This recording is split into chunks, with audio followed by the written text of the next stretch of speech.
भारत ने गिलगित बाल्टिस्तान में चुनाव कराने की पाकिस्तान सरकार की घोषणा पर तीखा हमला किया है। विदेश मंत्रालय के प्रवक्ता अनुराग श्रीवास्तव ने गिलगित बाल्टिस्तान में चुनाव कराने की पाकिस्तान की घोषणा के बारे में रिपोर्टों पर कड़ी प्रतिक्रिया दी है। उन्होंने कहा है कि सैन्य माध्यम से कब्जा किए गए क्षेत्र की स्थिति में बदलाव करने के किसी कदम का कोई वैध आधार नहीं है।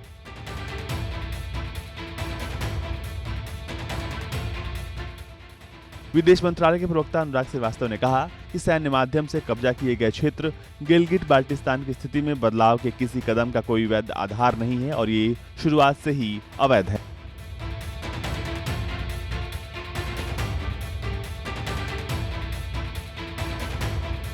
The militarily occupied so-called Gilgit-Baltistan has no legal basis whatsoever and is totally void ab initio.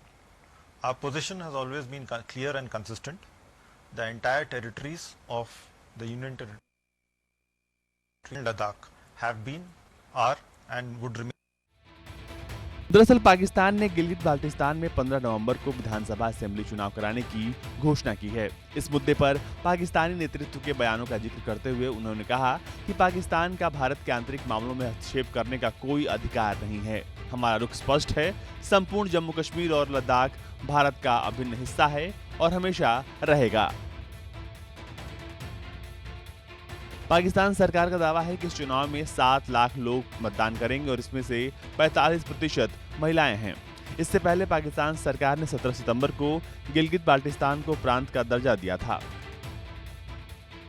सूत्रों के मुताबिक पाकिस्तान सेना ने भारत के जम्मू कश्मीर के विशेष राज्य के दर्जे को खत्म करने के बाद ये फैसला लिया है। पाकिस्तान को डर सता रहा है कि भारत पीओके पर कब्जा कर सकता है। विदेश मंत्रालय के प्रवक्ता अनुराग श्रीवास्तव ने पाकिस्तान पर और क्या कुछ कहा, आइए सुनते हैं।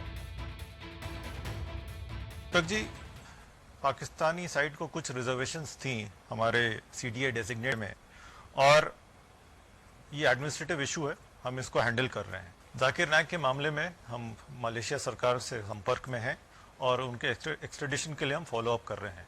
मधुरेन जी, कुलभूषण जाधव के मामले में हम कंटिन्यूसली काम कर रहे हैं इस केस में और पूरे प्रयास किए जा रहे हैं कि उनका सेफ रिटर्न यहाँ पे हो और जैसा भी अपडेट होगा हम आपको इन्फॉर्म कर। आपको ज्ञात होगा कि ये पहली घटना नहीं है, इस तरह की घटनाएं होती आ रही हैं और अब शायद कुछ खबरें हैं कि उस लड़की को अब रिहा कर दिया गया है।